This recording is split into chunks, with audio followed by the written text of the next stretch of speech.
Okay, welcome to the last session of the workshop. The next speaker is Salvatore Raucci from Scuola Normale, who is going to tell us about charting the landscape of non-supersymmetric strings. And one thing, if you want to ask any questions, please remember that we need to speak into the mic, otherwise Salvatore will not hear us. And one more thing, he cannot see us. So state your name and institute. Okay, Salvatore, please. Thank you, Alessandro. So first of all, I want to apologize for not being there with you at the moment, and also I want to say a good thank you to the organizers for, first of all, for setting up this incredible conference, and then for allowing me to do my talk on Zoom. So back to the talk. So one of the topics of today is non-supersymmetric backgrounds, and in some sense you can rephrase non-supersymmetric backgrounds, I would say, with charting the landscape of string theory without space-time supersymmetry.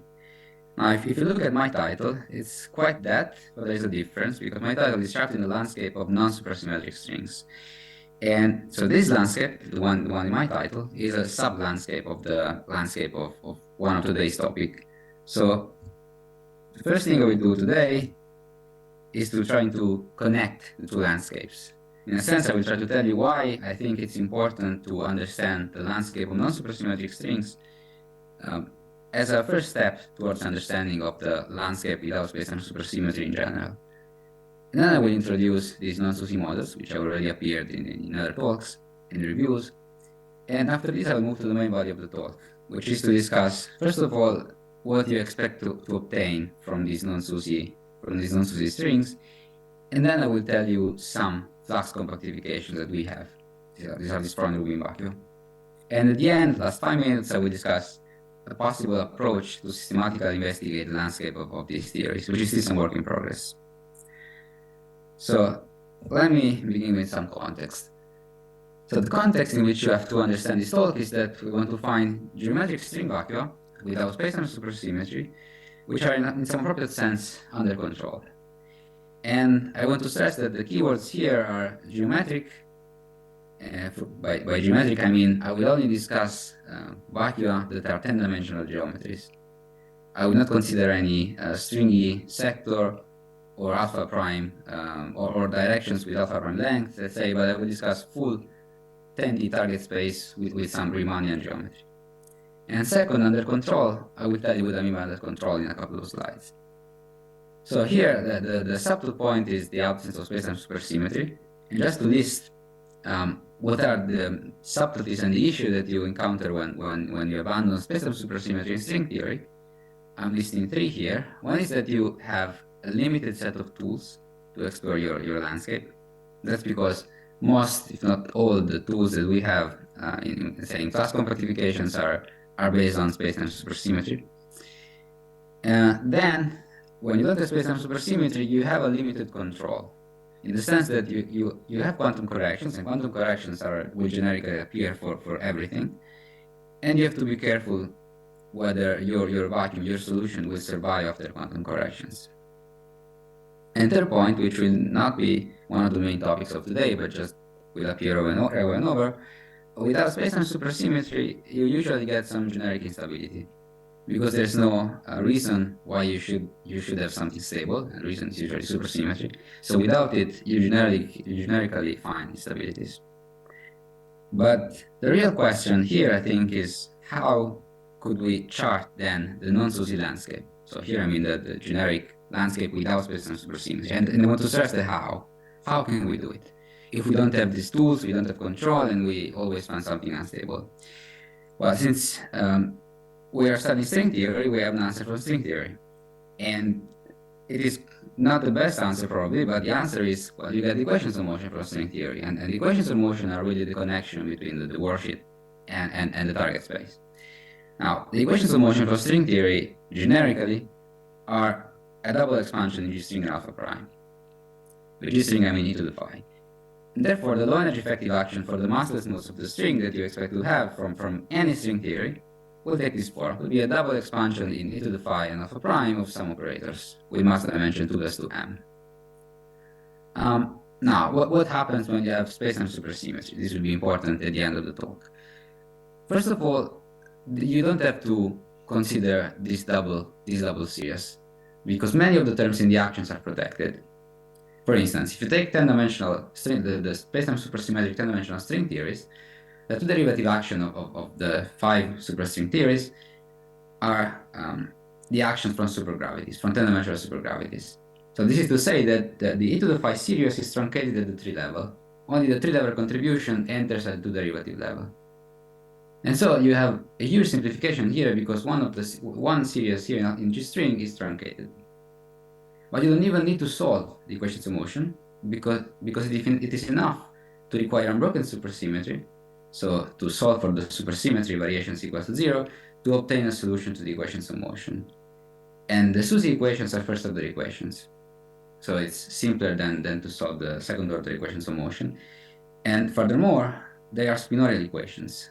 And with spinors, they're written in terms of spinors, and with the spinors, you get access to more structures on the manifolds you consider. So with equations of motion, you can only control the Riemannian structure. With the spinorial equations, you can control, for instance, the complex structure, the Kähler structure, and so on. And last point is that spacetime supersymmetry is a dynamical abstraction to the case, and without it, you lose any dynamical abstraction. You can still get some topological abstraction, but no dynamical abstraction.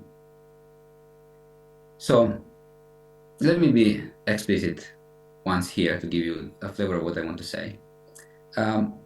What you expect from string theory at the 2 derivative level is such an action in which you have the usual operators R, dphi squared, fluxes, and in front of each of them, you would expect to find a series expansion in G string. So it's a minus 2 phi plus corrections. And here I'm writing only the first one loop correction for closed strings. But in principle, you might get something more. You might have some other operator, this lambda, which you should read as an operator, not as a constant, which was 0 for 10-dimensional supergravities. And so this is really the important guide that you have to take into account if you want to study supersymmetry breaking. Let me add a couple of comments on this action. Again, this is fine as a perturbative expansion in G string in all terms except this lambda, because, let me tell you again, you have to compare it with 0. It doesn't mean that necessarily you will not be able to treat lambda as a perturbative parameter. So it doesn't mean that you won't be able to start from some solution and then add lambda perturbatively. But generically, you expect that generically you will not be able to do this, to treat lambda perturbatively. And the second comment, which is not connected to the main line of thought of this talk, which is something that you can discuss later in the discussion session, is the question that arises all times that I discuss these topics with people. And the question is, we know this from string theory. Now, is there a low energy principle, and you can read here Swampland condition or whatever you want to read here, which could explain these types of corrections, namely that the corrections are rearranged into a series e to the phi in front of the operators.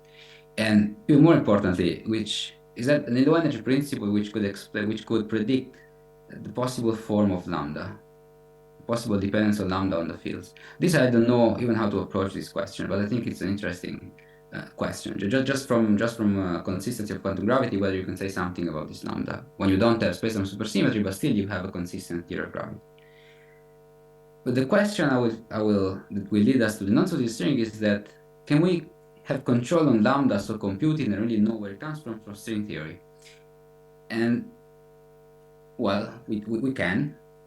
And the main example in which you can compute it and have exact control on what it means in string theory is non-SUSY strings. Of course, you can also say that if you take a Scherz-Schwarz compactification, you also have control. That's true. But in some sense, these are the most basic and zeroth order settings in which you can control lambda. So in a sense, they're the simplest settings in which you can control lambda. So let me briefly introduce these theories that have already been mentioned in other talks. There are 3 known non-SUSY tachyon-free string theories in 10 dimensions, which are the theories I call non-SUSY strings. One is a closed string theory, heterotic SO16 times SO16, and 2 are open string theories. One is the Sugimoto or USP32 theory, and the other one is type 0' B string theory. And they are related to the usual 5 spacetime supersymmetric string theories in 10 dimensions by some operations here. In this talk, I will focus on the heterotic. I will mainly focus on the heterotic. I will say something about the others, but I will mainly focus on the heterotic also because other talks today have been discussing the heterotic, these or in general heterotic theories. So I think it's nice to see what happens here in the non-SUSY heterotic. So back to the lambda. What is lambda in these models? So lambda is in general a scalar potential for the dilaton, which is known as the total potential. And it corresponds to adding this term to low energy effective action. So some t, some number, some coefficient times an exponential of the dilaton, e to the gamma phi, with t and gamma which depend on the model. Now it is true that you can understand this addition to the energy effective action from spacetime, because it comes from some residual NS and extension. But what I want to stress today is that you can really have control on this term from the worksheet. And the reason is that these non-SUSY theories have infrared divergences. You start computing amplitudes, at some point you will find infrared divergences. And these infrared divergences are due to tadpoles, to massless tadpoles. And it is known how to solve for these massless tadpoles. And the mechanism that solves it is known as the Fischler-Susskind mechanism, and corresponds to shifting the background of the string. And the background shift that you need to implement corresponds exactly to adding this term to the low energy effective action. So you understand this from the worksheet as a way to solve for massless tadpoles. As a side comment here, notice that the effect of shifting the background is similar to what you would expect in quantum field theory. Because if you have tadpoles in quantum field theory, what you do is that you add a background field such that the tadpoles that you add through the background fields are equal and opposite to the tadpoles you had originally. And so here the punchline is the same, even though the mechanism is completely different. For the heterotic theory, the SO16 times SO16, this lambda operator is actually cosmological constant, even though it's a cosmological constant in the string frame. But what I want to say is that gamma equals 0. This has already been said a couple of times. And it also maintains the interpretation of vacuum energy in quantum field theory because it is positive, which reflects the fact that the theory has more fermions. So your QFT, let's say, intuition is correct. The supersymmetry breaking, or the absence supersymmetry here, adds a quantum vacuum energy, and this quantum vacuum energy is positive because you have more fermions, even though, again, this is a quantum vacuum energy in the string frame. And the idea of this talk is that since we generically need to take into account these in order to chart the landscape, in order to find vacuum, then we can try to use these in flash compactifications to see whether we can get something interesting. So just to be specific here, this is the low energy effective action that you are led to take into account if you want to study classical vacuum of non-SUSY strings. So you have the usual operators here. This you have to take it as a leading order expansion in the string. So R, if I square fluxes with a generic dilaton resting beta k, and this lambda operator.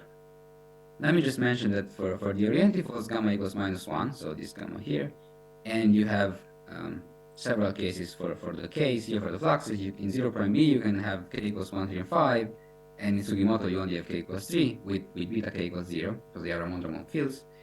And you also have gauge fields in both orientifolds, so you should have a trace here in front of the F2 squared with beta k equals -1. While for the heterotic, which is the case we focus on today, gamma is 0, as I already told you, and you have two classes of fluxes. One is an SNS flux with k equals 3, so F3 squared, and beta k equals -2, and the other is gauge fields. So if you have a trace in front of F2 squared and beta k is -2. A quick comment. These are not quite the right spectra that would allow you to treat this lambda operator as a small perturbation in vacuum, generically at least. There is a counterexample for 0' string theory that you can read in this paper, and there are other examples for lower dimensional tadpoles. For instance, in these two papers, what the authors consider is a 9-dimensional tadpole. So one of their dimensions is stringy size, and the other 9s are extended, and the tadpole is in 9 dimensions. In those cases, you can treat with these spectra these lambda operators as a small perturbation. But in 10 dimensions, if you require full 10D extended spacetime, you cannot. So you really need to take into account this term, this topple potential in your flux compactifications, for instance. So the first question that you might have, or that I do have, is what should we expect? Now, this has been already mentioned in other review talks, but there is a generalization of the Mondasian-Nunez-Nogo theorem for these non-supersymmetric strings, which tells you that you cannot get the Citero-Minkowski by just adding these topple potentials with these values. And this has been done by Ivano and Stefano some years ago. Let me just mention that you can do something similar for scale separation. You can run an argument similar to the one that Thomas showed us in the first day, referring to Thomas' paper, and you can prove that scale separation here would require the same conditions as you have in the paper, which is large Diraton gradients and so on. But generically, you don't get any improvement in scale separation just with this type of potential. And plus, these Nogo theorems can be avoided by the usual technique, by the usual mechanisms, either adding orientivals or stuff with negative tension, or allowing for boundaries in internal manifolds. Because you usually integrate by parts, and you could get boundary terms from integrating by parts in internal space. And let me just mention that boundaries here are particularly puzzling in these models because they already appear in the simplest, in a sense, types of solutions, which are the so-called Dudas-Murad solutions, which are candidates for vacuum solutions of these models. But I will not mention these anymore, just as a side comment. But so the punchline here is that you don't get anything drastically different from what you have in the usual 10-dimensional superstring theories. But still, you can get some ADSs. And a good question here, I think, is to try to understand which ADSs you can get. But here, again, remember the introduction, you need to solve the equations of motion. And it is complicated if you want to solve the equations of motion in general. So one idea, which is in a sense the simplest idea, I think, would be to balance the topple contribution, the scalar potential contribution, with fluxes. And this leads to Freund-Rubin vacuum. In particular, I will only tell you the story for the heterotic. If you turn on the F3 and SNS flux, you do get an ADS 7 times S3 solution with magnetic flux on S3. This has been found by Morales and Yot in 2016. And this solution is perturbatively unstable, as is written here. But since you can replace S3 with any other Einstein manifold, M3 with the appropriate curvature, you might be able to get perturbative stability, and you actually do get perturbative stability by replacing S3 with RP3 with a projective space. And this has been pointed out in this paper, in which they also proved the perturbative instability. Still, this solution is non-perturbatively unstable by brain nucleation. So this would be fine for a phenomenology. Actually, it's not, because it's not scale separated, but still, you find what you expect to find, something which in some sense is always unstable. It is an open question, as far as I know, to try to classify all possible Freund-Rubin solutions in these settings, and I'm trying to work on this at the moment. And in the heterotic case, there is one case which is particularly interesting, I think, which is an ADS 4 times X3 times Y3 with two magnetic fluxes on X3 and Y3. This is present in Ivano's PhD thesis, actually, but he never really investigated whether this exists for some values of the fluxes, let's say, or whether there might be something interesting in this as regards the perturbative stability. But you can also take the k plus 2 case. Remember, for the heterotic, there's the k plus 3 and SNS flux and k plus 2 gauge flux. You can turn on a U1 gauge flux in the heterotic theory, and what you get is an ADS 8 times S2 solution with magnetic flux on the S2. Now, the stability properties of this are to me, they are a bit puzzling, because this is stable under perturbations of the metric Dirac on a U1 gauge field that you turn on. But the perturbations in the mixed abelian and abelian gauge sector are complicated to solve, to understand. And actually, there are indications from the flat space limit that instabilities will appear in the mixed abelian and abelian gauge sector. And this will mean that this solution, this ADS times S2 will decay through, let's say, some non-abelian radiation, emission of nonlinear radiation. Now, honestly, I don't know how to interpret this instability, if it's just an unstable solution or if it has some physical sense. It is just, to me, it's just reminiscent of what happens for magnetic monopoles in Young's theories, because there you have only one stable magnetic monopole in each topological class of the gauge group, and all the others decay through nonlinear radiation to the stable one. So it might be that this solution could represent some object, even though I don't know how, at the moment, how to check this statement. But the take-home message of this section of the talk is that it is possible to balance the tuple with fluxes and curvatures, and these simple solutions are, in some way or another, unstable. And this matches with the general issue of stability without spacetime supersymmetry that you expect. But what is true here is that certainly we are missing the right tools to address the problem, because here we are only, let's say, charting a very small corner of the landscape of these non-supersymmetric theories. We're just balancing tuples with fluxes and using a very simple Freund-Rubin ansatz. But can we do something better? I don't have a full answer to this, and probably nobody has a full answer to this, but this, I think, is the question I want to leave you with. What is some good strategy to, thanks Alessandro, I saw the message. What is a good strategy to systematically investigate the landscape? I want to propose one possibility, which goes under the name of fake supersymmetry. Now, the idea here is to mimic supersymmetry as a solution generating technique without any physics behind the solution generating technique. And in practice, it corresponds to defining two operators, dm and O, such that the two spinorial equations, dm epsilon and O epsilon equals 0, imply the equations of motion. And here you could take several spinors or more than two operators, but let's say generically some operators and some spinors equals 0, which imply the equations of motion. And this would mimic supersymmetry in the fact that these operators have to be first-order operators, and the equations are spinorial equations. So let me state it again. This will be a solution generating technique, and in principle, there will be no physics behind these equations. This would not be variations of anything. Now, the question is this possible for non-supersymmetric strings? It turns out that for gravity and the dilaton, it is possible. And the simplest possibility involves, again, two operators with one spinor. And the two operators take this very simple form. D is just a derivative plus a function of phi times the gamma matrix, and O is d phi plus a function of phi. You can find these functions in the paper. It's not relevant for what I want to say. So it is possible for gravity and the dilaton. But if you try to plug in the ansatz for, let's say, the usual Calabi-Yau ansatz, you don't find any solution. And the problem here is some gamma matrix parity that goes wrong. So here, the significant progress here you would expect would be to add fluxes into the game. However, the simplest possibility to add fluxes doesn't work. And the simplest possibility, I mean just a linear combination of type 1 supergravity and this modification with W and G.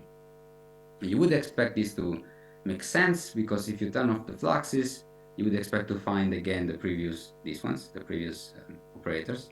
And if you turn off the potential in some sense, you would expect to find back the type 1 supergravity operators. But this doesn't work. Now, this is not necessarily the end of the story, because you could try to change the spinor ansatz, and in particular, you can get something else by turning W into a complex matrix.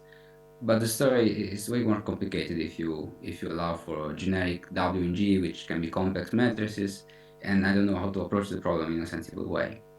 Another approach that was suggested to me by Alessandro, and I never really explored it, is that, remember at the beginning, without spacetime supersymmetry, you expect loop corrections. So in particular, all the operators in your Lagrange effective action will have a full G-string expansion.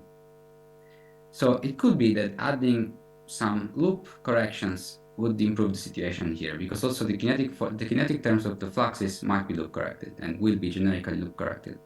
But again, this is an open question whether this could improve the situation here. A couple of subtle points before concluding. This fake supersymmetry approach mixes loop and trivial effects, and so it is in principle dangerous. In fact, you can prove that with only gravity and the dilaton, the equations I showed you always have a strongly coupled regime. and so you cannot trust what you're doing anymore, at least in this strongly coupled regime. Second is that the equations are not necessarily unique because there's no physics behind. And in fact, already for this, for gravity and the dilaton, for the heterotic, there are 3 sets of W and G which imply the equations of motion. And you have to decide which of the 3 makes sense for you. And this will probably be solved by alpha prime corrections or by loop corrections, but at the moment, again, this is something that needs to be understood better. So let me make a summary of what I did and conclude. So what I told you is that the importance of non-supersymmetric string is that you have control on what this lambda operator is. Then you can try to use lambda as an ingredient in flux compactification. And as again, I told you, there are no drastic changes, but you can get some solutions, some very simple Freund-Rubin solution by balancing tuple with fluxes. However, what is certainly true is that we are missing the right techniques to engineer vacuum in a systematic way, and fake supersymmetry might be one possibility to address this problem. But my conclusion is just one line here, is that for sure the landscape of non-supersymmetric strings remains largely uncharted. And I think the problem here is that we are missing the right techniques to do it, but that's important as a first step to understand the landscape of string theory without space and supersymmetry. And with this, I thank you for your attention.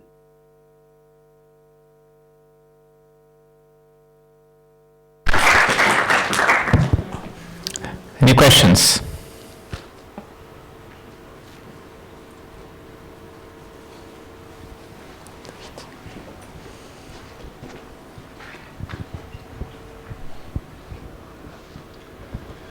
Hi, so I'm David Dendrio from LabTHNC.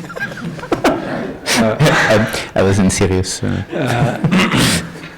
it's a very naive question. Since indeed we are missing techniques to engineer vacuum, how about numerics? Simply to at least get some solutions and maybe get some intuition on them?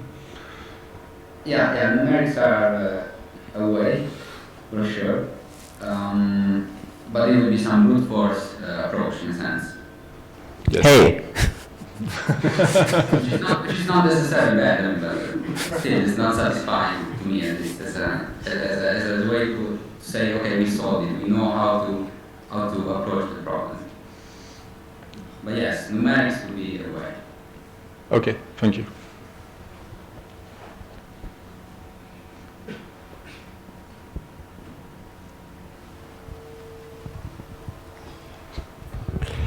Hi, thanks for the talk. This is Giuseppe Di Bitetto from Rome Tor Vergata. You said it, now we do it. So I was just wondering in detail what kind of instability channel the ADS7 vacuum has. You mentioned something about brain nucleation, but yeah, I was just curious. Yes. So here the channel is the NS5 brain nucleation in the heterotic theory. So if you take this background, this is unstable by an NS5 nucleation which reduces the flux, and the solution goes to the small flux regime after the NS5 nucleates. He's satisfied. So while we are on this, no, wait, there was another slide. Maybe I can ask myself, what about the ADS8 solution? What happened to that one? No, for the ADS8, Indication of instability, and I missed what you meant. Yeah, that just means that I was not able to solve. By the way, this is Alessandro Tomasello from the COP. This just means that I was not able to solve the equations for the linear perturbations here. But this means that if you take the large flux regime, which is the regime where the solution is under control, so large magnetic flux on S2, this solution is near the flux space. It's an ADS8 with very low curvature, and S2 again with very low curvature. It's close to flux space, and in flux space, the parameters that you plug into the solutions, the magnetic flux that you have, are such that this solution in flux space will be unstable by this mixed abelian and abelian radiation. This is what I'm saying. So I wasn't able to solve the perturbations in this sector, but indications come from the flux space limit in these two papers from the 70s to tell you that there should be instability there. This is what I mean. What was the context? So again? What was the context of these two papers? I mean, The context was probably not ideas. Strong magnetic fields in from Newman Okay. from Landscapia theory in flat space. Okay, sorry. Okay, Nicolò Petri, Ben Gurion University. So, okay, maybe this is a silly question. Have you tried ADS9? So ADS9 will be like ADS9 without classes, just ADS9 times something else. Exactly. So this goes back to something I didn't mention, which are in these models there's some literature on dimensional solutions, which are known as industrial solutions, which are flat space fibered over some other direction. Now your question would be, what about ADS9's fibered over some other direction? You cannot solve the equations explicitly, but you could do numerics. So back to the first question. And numerics tells you that yes, you could get an ADS9, but you would encounter divergences at the two endpoints of the other direction that you have. So you would have ADS9 times something, and this something would have divergences at the two, let's say, endpoints of this something. So we find these as singularities. This would be like objects? That's the problem, because how can you argue for objects here? They will be just wide singularities. There's no interpretation of these guys as objects. I mean, what happens for the Dasmal solution now is that also this solution is singular, and these singularities now are interpreted as end-of-the-world branes. It could be that also for radius 9 you can interpret the singularities as end-of-the-world branes, but something that I always try to stress when talking about this codimensional solution is that not all singularities are solved in string theory. Not every time that you find singularity that fits. Yeah, this was an important topic of discussion earlier today. Yeah, so again, until you get some stringy, let's say some stringy interpretation or understanding, I don't think it makes even sense to. Careful, Emiliano is here. No, but he knows very well. Okay. Okay, thank you very much.